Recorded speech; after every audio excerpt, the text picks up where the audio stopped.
If you're out there asking yourself, should I create content? here's my answer for you. This vlog has been a long time coming. I've been asked again and again, especially in the last year, I have been asked about what it is like to be both a teacher and a content creator.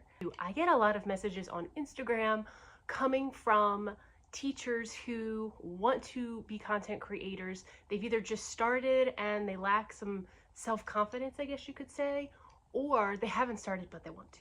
In case you're new to my little island of the internet, here's a quick little bio. My name is Alexa Baroda. I'm a high school English teacher. I was also a middle school teacher for 8.5 years. I started vlogging when I first became a high school English teacher. One of my very first videos was a day in the life of the first day of teaching as a high school English teacher. In addition to that, I am married. I am a mama to a 4-year-old, 6-year-old, almost 21-year-old. I'm also a grad student. I love to read. And the way that I kind of live my life, just throw myself in one uncomfortable situation after the next. Let's get into it because in 35-40 minutes, I need to pick up my kids from school. This right here, this feeling of gotta do this at this time, gotta do that by that time.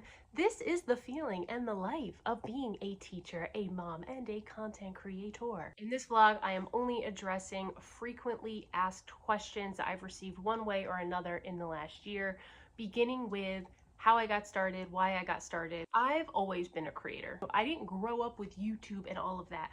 I was making videos before the flip phone even existed. Fast forward, I'm teaching middle school. I'm creating videos, but I'm creating videos for my students. I'm creating videos for my school. I used to want to create teaching content before I ever saw anybody else create teaching content. You know why I didn't? Back then, if you would have seen my classroom, I mean, you couldn't see out my windows. I didn't have a floor. I used to feel like nobody would want to listen to me. Nobody would care. I wish I could go back to myself and just shake because people want to relate to you. When teachers started coming out on YouTube, I would see their classrooms and they looked like mine. And I immediately would think, oh, why didn't I do it? When you're a new teacher, you can be a little self-conscious in one way or another. And I was definitely self-conscious about filming myself. So let's fast forward. I'm tired of creating just for my students, just for my family. Like, I want to do this in a bigger kind of way. And I started when I was in that in-between stage of the middle and the high school. In a nutshell, that is me getting started. Was it scary? Absolutely. Did I get a lot of views in the beginning? Nope. So specifically with YouTube, it took me about a whole year to get 100 subscribers.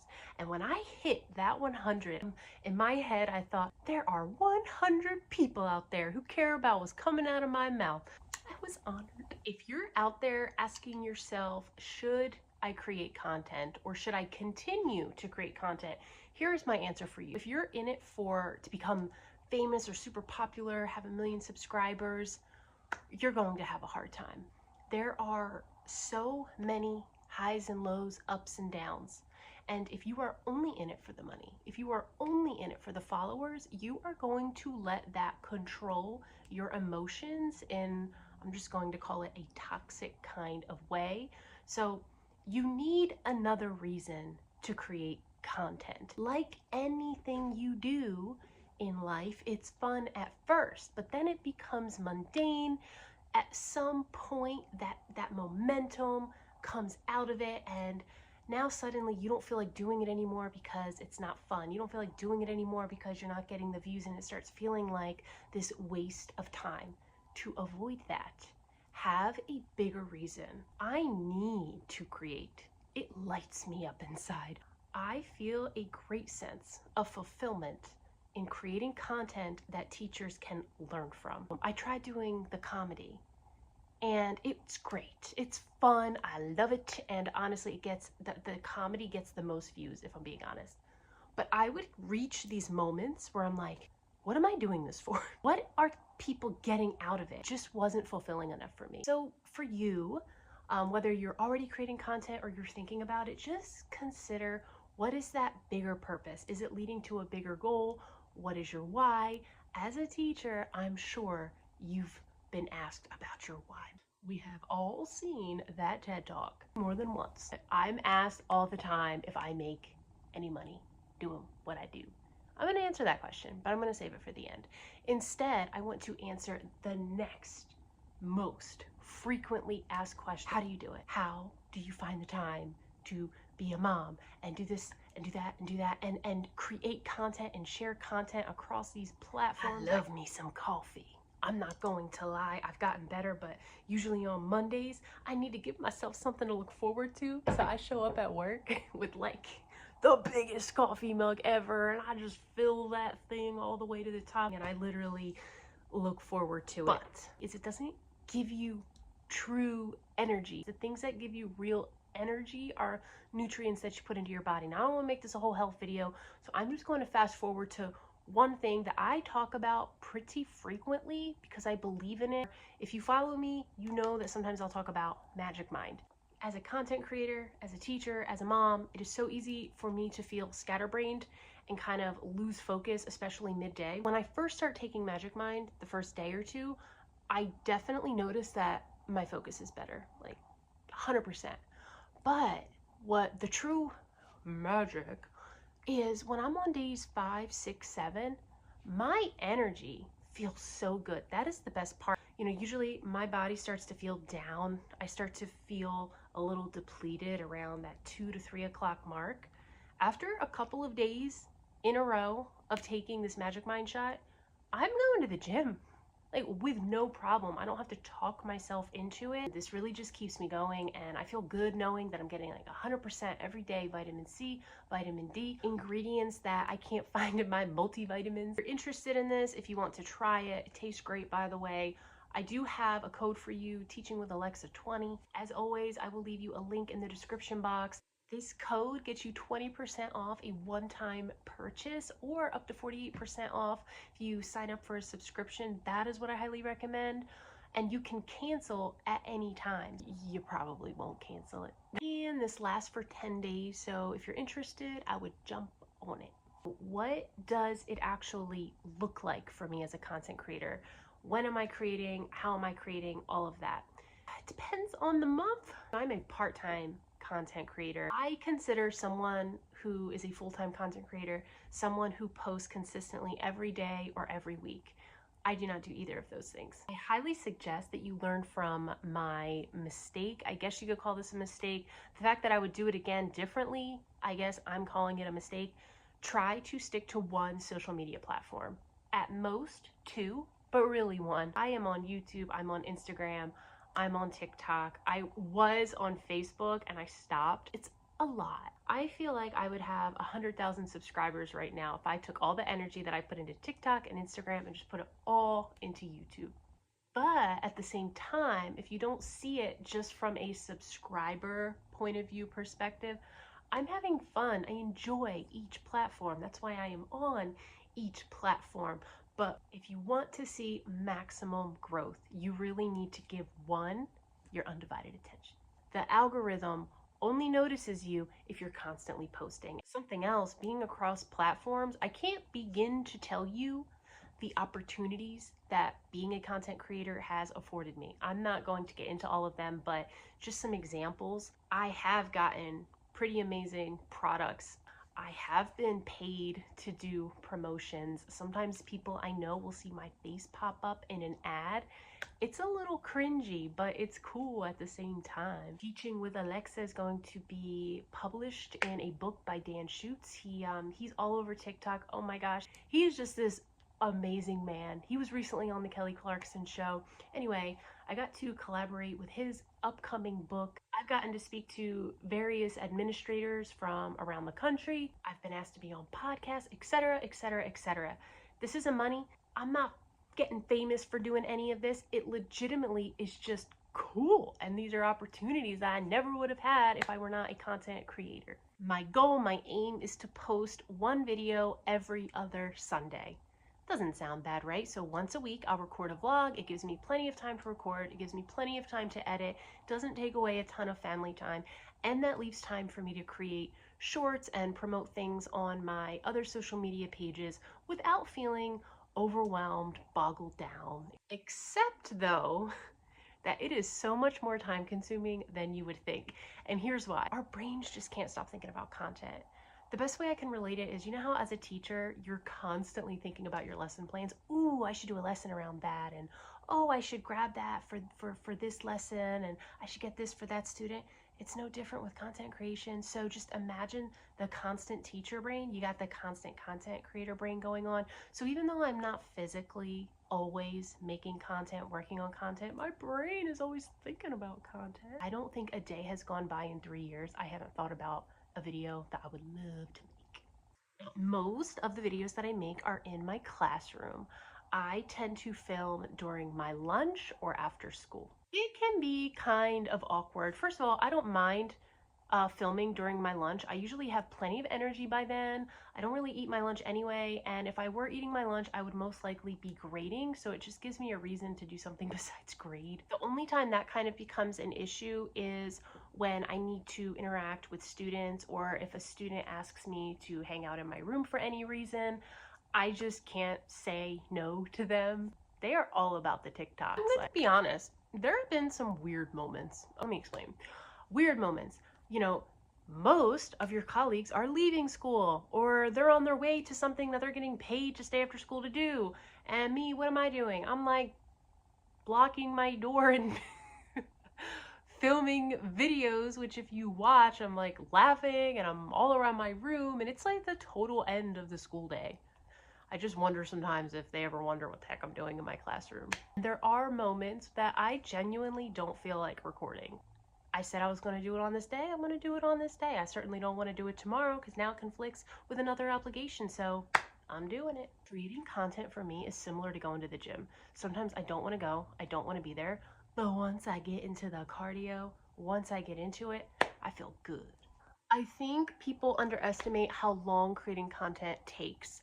So generally, it can vary greatly, but generally, when you consider the planning, I will script out my videos just a little bit because I don't want to stay after school for too long, and if I don't have some kind of guide to follow, then I will just ramble, kind of like I'm doing now, because right now I don't have a script. Prepping, scripting, recording, editing, what it takes to publish. You don't just hit the upload button. If you believe you just upload it, that is a misconception. There are lots of other things you do within that process. If you know, you know. The entire thing takes me approximately 4 hours. That is just for YouTube. That does not include any other shorts or anything else that I might do.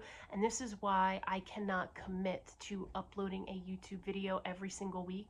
4 hours a week on top of everything else in my life.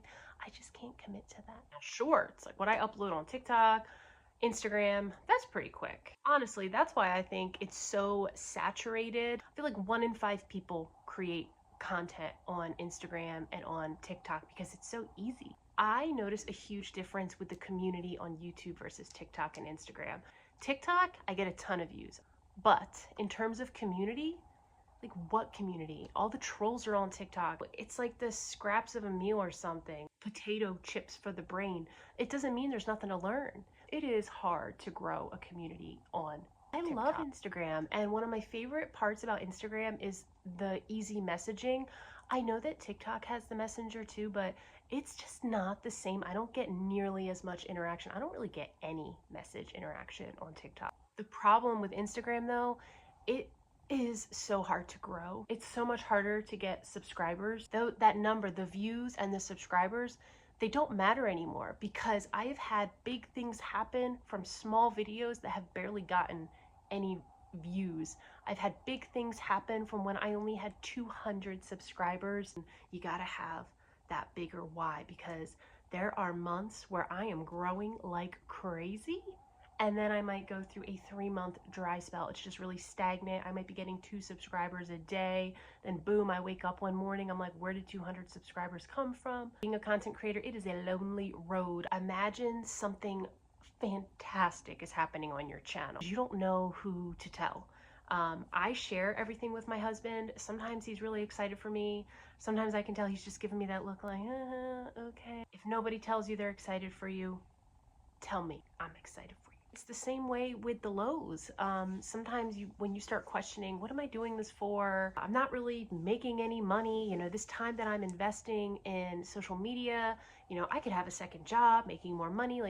Or, when you're trolled, or if someone in your family wants to make fun of you, you start second guessing yourself. And when you're kind of in this by yourself and you don't really have anyone to talk to, you don't have anyone kind of patting your back and saying, you're fantastic and you need to keep doing this. Screw them. Let's get into if I make any money, and also the big question I am asked all the time, like, does anybody know that you make these videos and what do they have to say about it? Students have found me on social media, but if you want to see truly what it is like to be found online by your students, you should check out.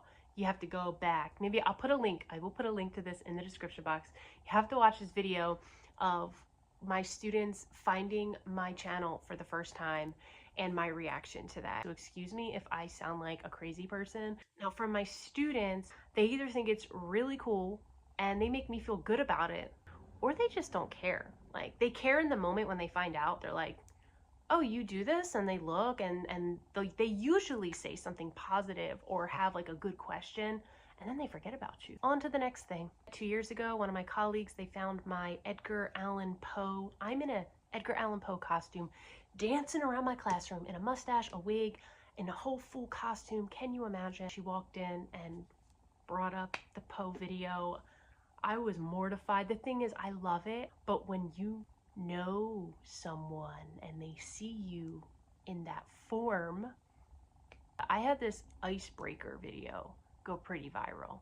This is the one where, I'm just in school and I'll have a teacher walk up to me and tell me that they saw that icebreaker video, and it takes me by surprise because I work in a very large school. Some of these teachers who come up to me, I don't know their names, I don't know who they are, and it makes me kind of wonder if anybody else who I see every day has ever seen me on YouTube, and I try not to think about what they think about me, because what is the point? What good does it do to think about that? Even though I do not have my phone number connected to any of my online social medias, I feel like anyone who I have an exchange of numbers with, my content pops up on their feed. For example, my grandmother's nursing aide. She follows me on TikTok. Now, how did she find me on TikTok? I know you want to know about administration. Do you get in trouble? What do they think? Do they even know? I work in a large school. I don't know how many administrators know about my social media, but I know a few of them do because they've liked my content, including the school that I used to work at. Every once in a while, they will like my content. Like, can I get in trouble for wearing a purple wig in my classroom and making videos? I have no idea. But like, when they hit the like button, it's like this, I get this feeling of, all right, I'm good. Try to wrap your head around this, okay? Like, my vice principal has seen me in my room, purple wig, sunglasses, or like, he can just tell. He's like, you're in the middle of a vlog, I can tell. Like, my vice principal. And like, I don't know, it's cool, I don't care. But it's also kind of cringy at the same time. I hope that your administration would react the same way. I consider myself lucky because anyone, teacher, administrator, who has ever seen my content has only given me positive feedback. People can be mean. I feel like that's why so many of us don't start in the first place, or it's just that they don't understand. The last thing I'm going to say about administration, this was kind of a cool conversation I had about a year ago.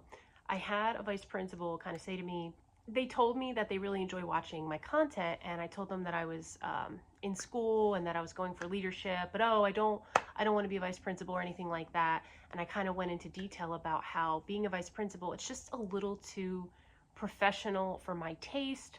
If I can't just be me, then I don't want to do it. And this is how I live my life. And they kind of said to me, you can be an administrator and still have a sense of humor. And it kind of just reminded me of what I already knew. The world's a changin'. We become so restricted to our own limitations and what we think the world wants and expects of us. Don't let preconceived notions of what you think needs to be in order for something you want to happen, don't let that get in your way. Money. Do you make money? I do get paid for my videos. It took me a year to get monetized. And, I'll never forget when I made my first 10 cents. I was so excited to get my first Google AdSense check in the mail, which by the way was not for 10 cents. But when I saw the 10 cents show up online for me, anyway, it was like, I made 10 cents off of doing what I love. This is awesome. The amount of money that I make has slowly grown. It is nothing life-changing. I will say that while I do not make a ton of money through my YouTube videos, which by the way, I only make money on YouTube, not on Instagram. I'm not monetized on TikTok, though through Instagram and TikTok, I have received products through promotional things like that. I make enough to where I can reinvest it into something to help enhance my content creation, whether it be for lights or for microphones, things like that, just to make my overall content better. It is enough to kind of support that. It's enough to where it's excellent to put in a savings account. I just sit back and watch it grow, and it's growing. So it's not life-changing, but it is something. It's enough to give me confidence and want to continue creating. It's enough for me to say to you, yes, as a part-time content creator who doesn't do this nearly enough, I feel like there's so much money that could be made if I were doing this full-time.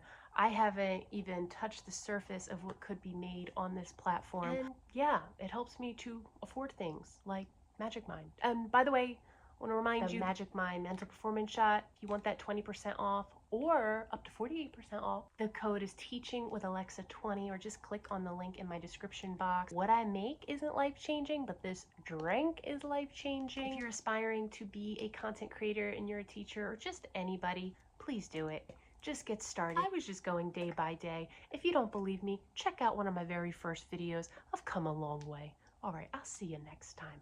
Bye now.